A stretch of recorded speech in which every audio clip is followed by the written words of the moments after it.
Itu kan kalau kita berangkat subuh dari Jakarta jam 2 atau hampir jam 3, itu pasti kita sholat subuhnya di pesawat. Pasti sholat subuhnya di pesawat. Dan itu hampir setiap subuh kalau saya pulang dari Jakarta, kalau 100 penumpang pesawat, upah sekali kalau ada 5 sholat subuh di atas pesawat. Pasti di atas pesawat sholat nggak mungkin sebelum terbang. Belum pi masuk, nggak mungkin juga tiba pi jam 6 mi.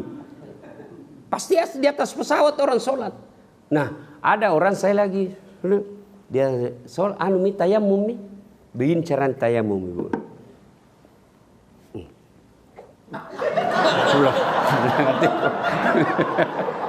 Mau ketawa, takut tersinggung nih, terpaksa bagaimana? Nak kira barangkali pakai air. Siapa nama? Asfar. Asfar. Ada cewekmu? Tidak ada. Tidak ada. Tapi pernah ada orang kusuka? Pernah. Bohong kok kalau tidak pernah. Karena saya sekarang masih banyak orang kusuka. Itu biasa kalau kamu mau ketemu orang yang kamu suka, biasanya bagaimana? Apa perasaanmu? Deg-degan mungkin. Ya, apalagi? Sama lebih excited untuk bicara karena untuk dapat feedback dari dia. Ya, latihan bicara begitu deh. Ya, terus penampilan? Harus bagus. Ya, bagus. Bagaimana bagus itu? Penampilan harus berpakaian rapi, gitu. Oke. Apalagi rapi, harum. Ya. Oke. Terima kasih Asfar. Silakan duduk. Nah, ini kepada manusia. Dan begitu semua kita. Bohong kalau tidak. Coba itu bapak-bapak kalau puber kedua. Tuh, wah. Yang tadinya ndak pernah nastrika bajunya keluar sekarang biar baju dalamnya nastrika tong. Ya kan? Begitu juga kita ini umumnya kalau mau ketemu seseorang biasanya kita latihan, kita cari dulu apa nasuka ini orang. Oh, nasuka dibawakan coklat. Oh, dia suka dibawakan kembang. Apalagi kita pasti latihan bicara supaya apa yang kita mau sampaikan gampang dimengerti. Kemudian yang paling penting juga adalah berpakaian. Kita pasti pakaian beda.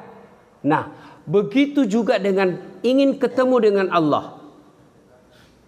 Mau ketemu Allah supaya Allah betul-betul senang dengan kedatangan kita, maka agama menganjurkan khusyuk itu, 1 tadi malam wudukmu perbaiki. 2 tata tertibmu. Aturan-aturan sholat, gerakan-gerakan sholat diperbaiki. Masa adik-adik mau pergi melamar, kau kasih duduk kakimu di atas mejanya itu calon mertuamu? Kira-kira ada begitu? Orang gila itu. Nah, begitu Allah, kita perhatikan tertib aturan-aturannya, kita bergerak. Yang berikutnya, kita perbaiki bacaan-bacaannya. Itu tadi kan disampaikan tuh, harus baik cara bicara kita. Maka ucapan-ucapan kita dalam sholat juga itu jangan terlalu cepat. Ibu bapak tahu enggak itu ketika kita tahiyat? Itu terjadi dialog Allah dengan hambanya. At-tahiyatul mubarakatus salawatu thayyibatu. Itu dialog antara Allah dengan hambanya. Tahu yang namanya dialog? Yang namanya dialog, saya bicara, ibu diam. Ibu bicara, saya diam. Itu namanya dialog. Kalau saya bicara, ibu juga bicara, itu bertengkar. Iya toh? Namanya dialog, bahasa Ugina, si pakalabe ki. Idi yolo mak bicara. Coba lihat orang kalau pergi lamaran.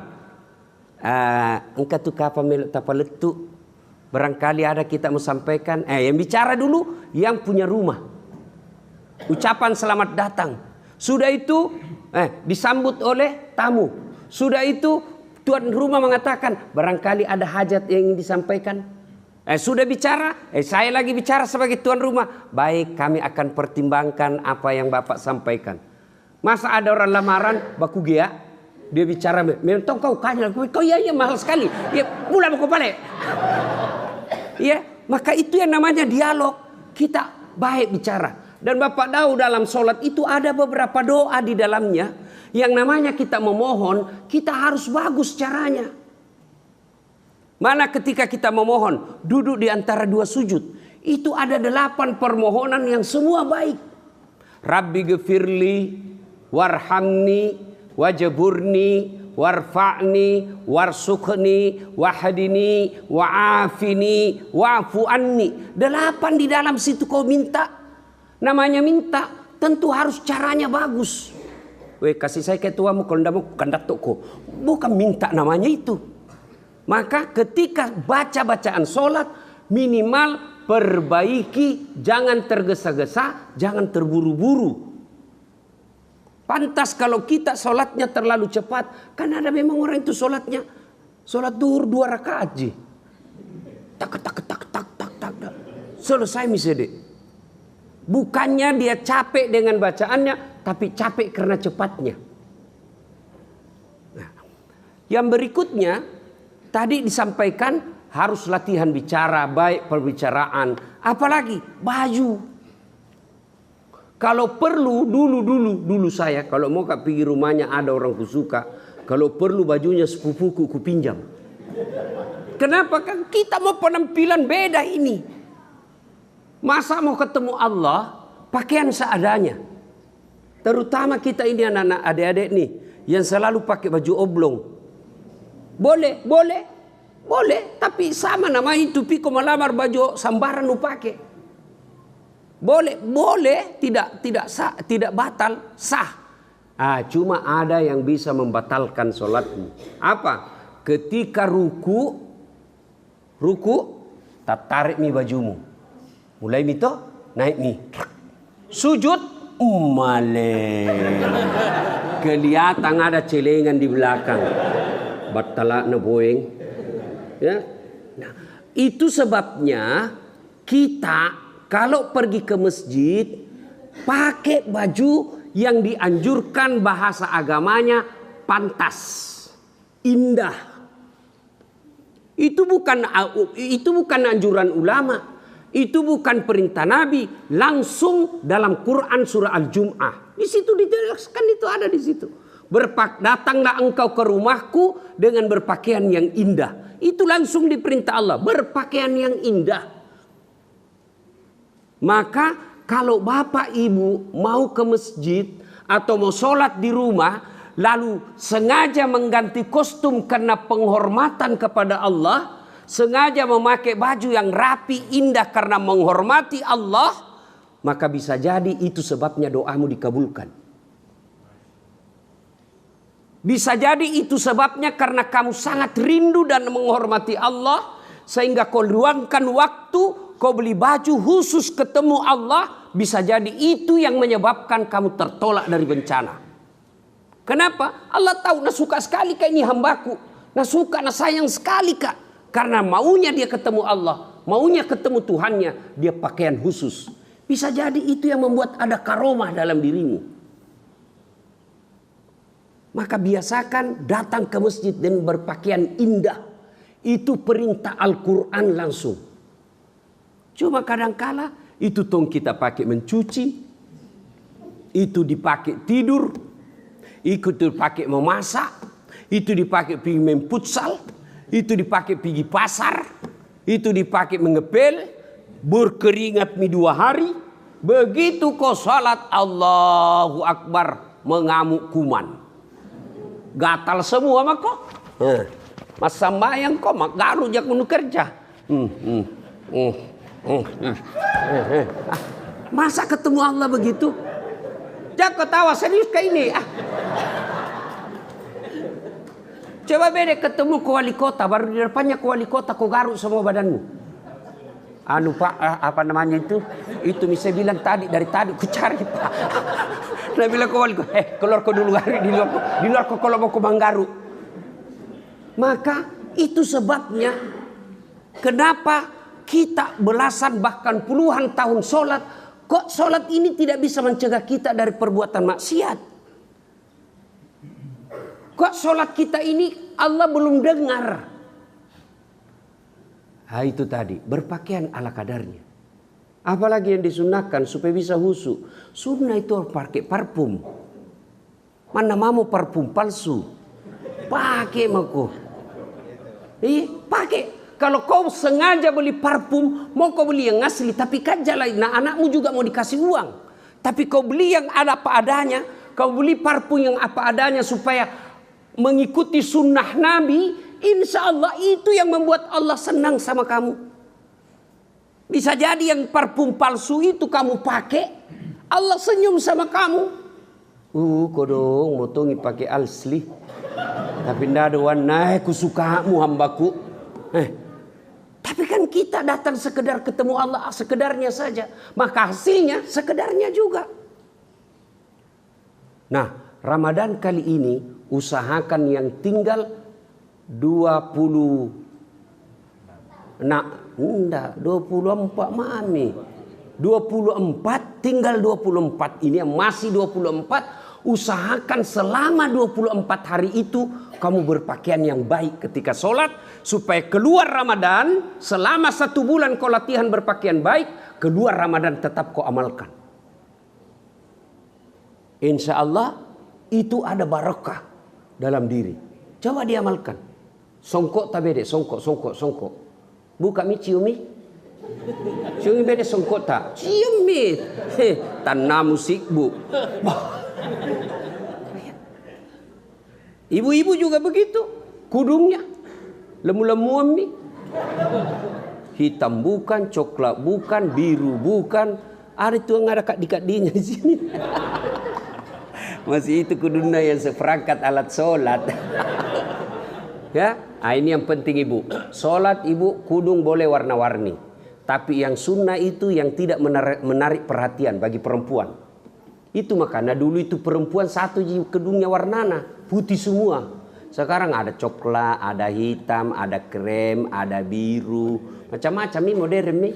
Boleh bu, boleh. Tapi kalau mau yang disenangi Allah yang tidak terlalu menarik perhatian.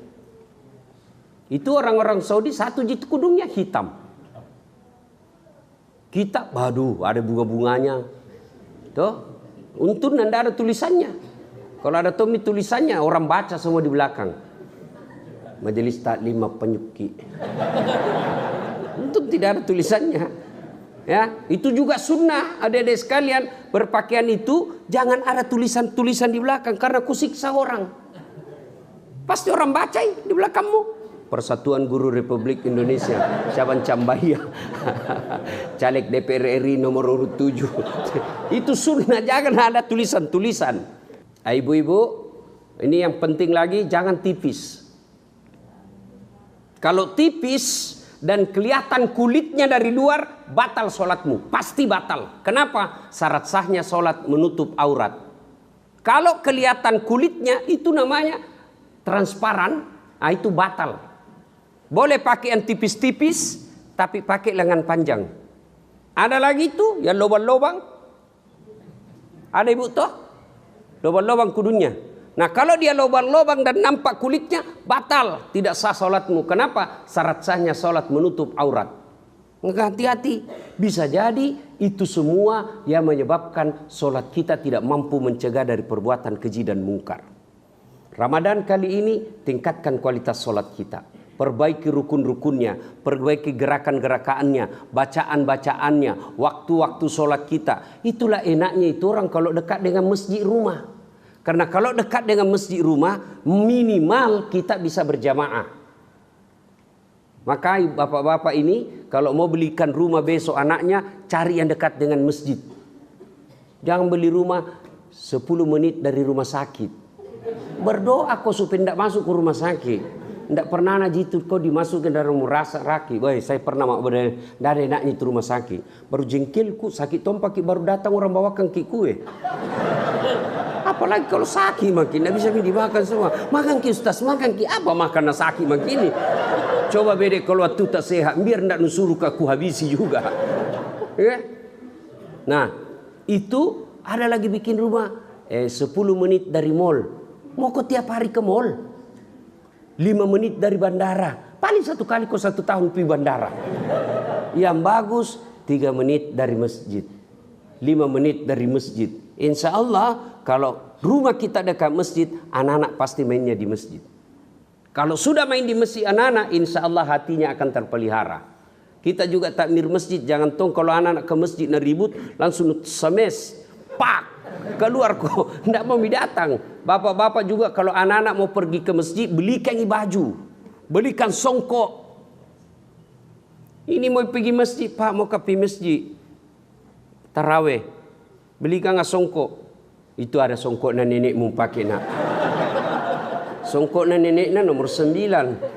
Dia kepala aja nomor 7. Bayangkan itu Pak, tak putar-putar songkoknya. Pas ruku jatuh, diketawain sama teman nah. Pak Doja, Pak Doja, Pak Doja, Pak Doja. Nggak mau mimpi masjid gara-gara apa? Bapaknya. Mah, dah usahakan Ramadan kali ini perbaiki kualitas sholat. Itu dulu. Tidak mungkin Allah sampaikan inna salata tanha anil fahsya'i wal munkar kalau memang solat tidak akan mencegah kita dari perbuatan keji dan munkar. Lalu kenapa ada orang solat tetap tidak baik sifatnya? Percaya itu salah satu penyebabnya karena solatnya yang penting gugur kewajiban. Nah, yang berikutnya, selama Ramadan ini usahakan Bapak Ibu sekalian solat nilai-nilainya diaplikasikan dalam kehidupan sehari-hari. Yang dimaksud dengan khusyuk dalam solatnya, satu diantaranya dia solat 24 jam. Ada Quran solat 24 jam? Ada. Artinya apa? Nilai-nilai solat diamalkan dalam kehidupan sehari-hari. Apa nilai-nilai solat? 1. Ibu bapak, bisa ndak solat tidak ada wudhu? Bisa? Bisa? Bisa. Tayamum? Kalau tidak ada air toh tayamum. Pernah ada orang di tayamum, Pak ini di sampingku duduk karena tahu aku bilang ustaz. Itu kan kalau kita berangkat subuh dari Jakarta jam 2 atau hampir jam 3 itu pasti kita sholat subuhnya di pesawat. Pasti sholat subuhnya di pesawat. Dan itu hampir setiap subuh kalau saya pulang dari Jakarta, kalau 100 penumpang pesawat upah sekali kalau ada 5 sholat subuh di atas pesawat. Pasti di atas pesawat sholat tidak mungkin sebelum terbang. Belum pi masuk. Tidak mungkin juga tiba pi jam 6 nih. Pasti di atas pesawat orang sholat. Nah ada orang saya lagi dia sholat mi tayamum nih. Begini cara tayamum ibu.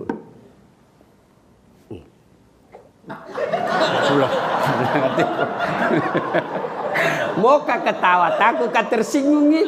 Terpaksa bagaimana? Nak kira berkali pakai air. Namanya napa tolo-tolo dirinya. Orang kok tayamum lihat ya yang ndak biasa ya. Kursus kilat. Ini lengan baju harus di atas siku. Ya. Tidak boleh begini. Tidak boleh begini rata dengan siku atau di bawah siku. Dia harus di atas. Ya. Nah, kenapa? Karena ini harus diusap semua. Karena kalau dia sejajar siku, tidak kena siku. Nah, itu siku yang harus diusap. Nah, begini. Letakkan telapak tangan di dinding. Dinding pesawat atau dinding mobil. Sudah itu, pertama tadi wajah dulu. Sorry, wajah dulu. Wajah dulu. Ini dulu. Nah. Usap semua yang tidak ditumbuhi bulu. Sudah, ini tangan kiri dibawa. Sapuannya sampai di sini. Sini ya. Ini dulu. Usap. Nah, Pak Jeko. Ya, kasih bengkok siku. Karena ini siku makin tua makin keriput. Ya, kerepot. Sudah, lap. Nah, masuk ini. Ini tadi kan ini, belahan ini tadi kan, nah, berarti tersisa debu di sini. Nah, maka ini lagi yang apa lagi? Telapaknya. Nah, ini. Sudah. Tadi kanan di atas, sekarang kiri di atas. Ini lagi setengah. Nah, ini. Saat selipat siku. Sudah mi sama ya mako. Ya mah kau lagi pura-pura ada air.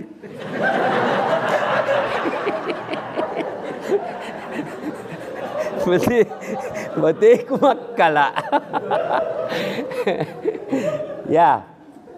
Sudah itu terserah dia mau tersinggung atau tidak, aku kasih tahu nih. Nampak tayamum beda kalau pakai air. Kalau tayamum ini saja dicuci Pak, dibasuh sama ini. Selesai, tidak ada gini. Samanya. Dia bilang, oh begitu Pak Ustaz. Iya, pernah dulu ada ku dengar begitu. Dalam hatiku, modus lagi. Ya, nah, sudah. Sholat duduk. Anggaplah ini lagi duduk. Kalau duduk, ambil maki kudunta ibu, kasih keluar mi kudunta pakai. Kalau ibu jilbabnya bisa menutup aurat semuanya, ibu ndak usah pakai kudun sholat, cukup yang dipakai. Nah, bapak-bapak duduk mi, kasih tahu di samping tak, jangan kau ganggu sembahyang nggak dulu. Jangan sampai orang non muslim dia ndak tahu kalau kita lagi sholat, nah kira-kira nanti gila. Ya, kasih tahu.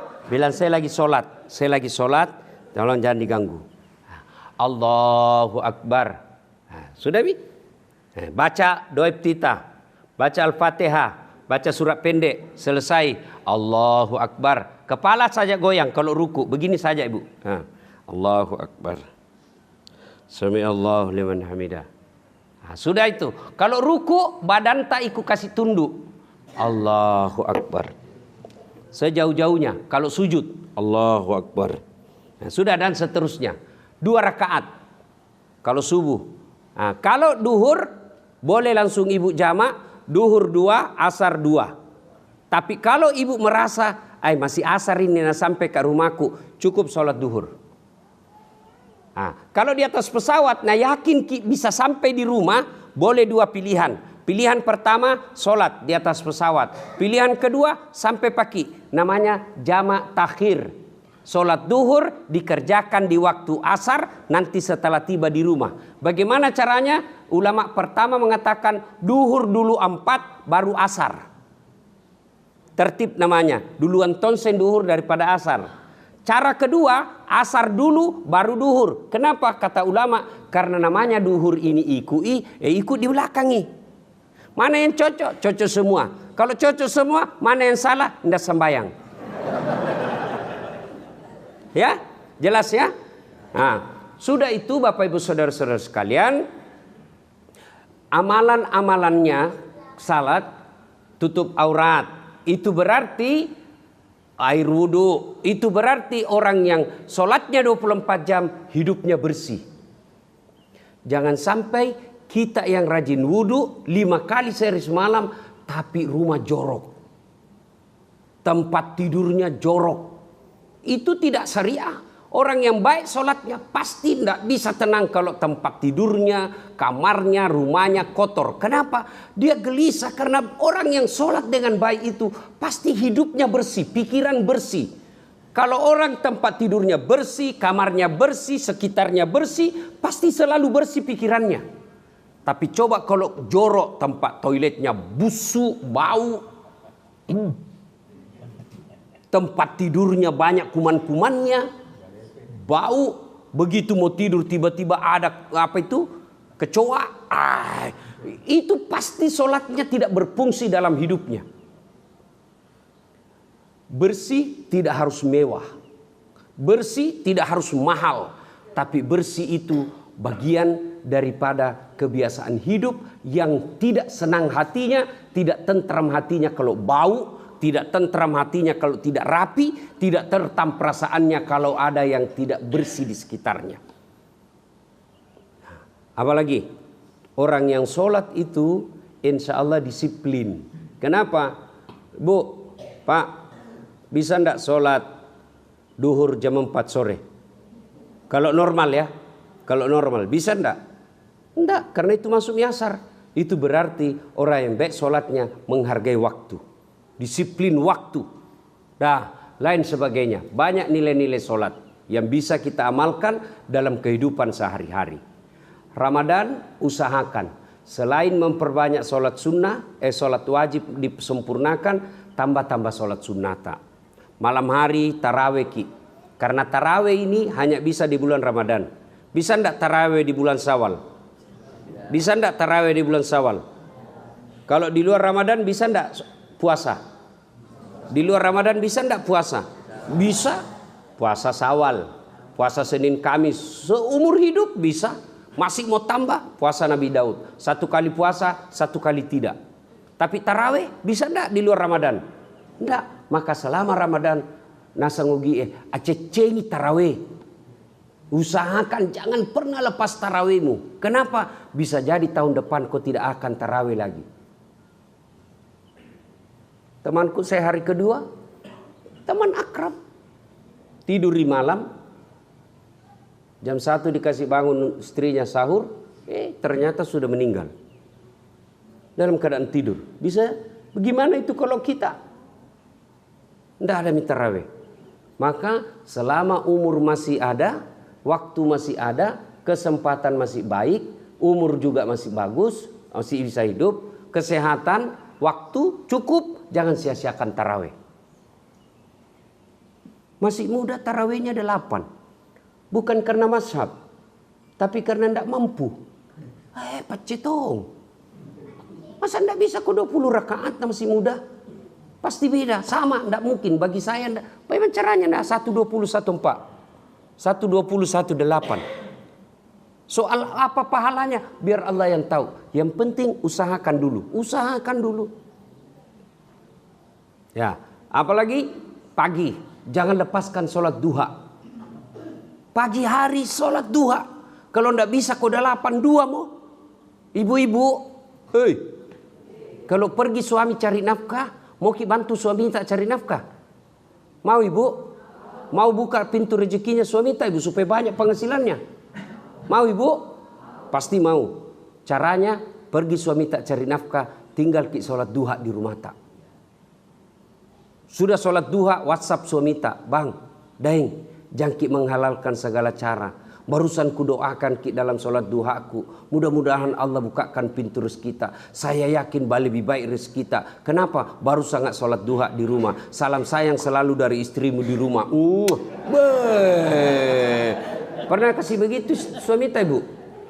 Pernah? Pernah WhatsApp begitu suami tak? Pali WhatsAppnya jangan lupa singgah beli gas. Bapak saudara-saudara sekalian, insya Allah kita lanjut lagi. Insya Allah sebentar malam kita bahas tentang bagaimana supaya doa cepat diijabah Allah. Salah satu anjuran di bulan Ramadan ini banyak-banyak berdoa. Karena Allah malu tidak mengabulkan doa hambanya bagi mereka yang berdoa. Insya Allah sebentar malam kita akan lanjutkan. Mudah-mudahan Allah beri umur yang panjang. Amin. Terima kasih. Sebelum kita akhiri, mohon keikhlasan mengirimkan suratul Fatihah dan Rasulullah Muhammad SAW. Khasiat dan keutamannya kita ikhlaskan untuk almarhum bapak saya.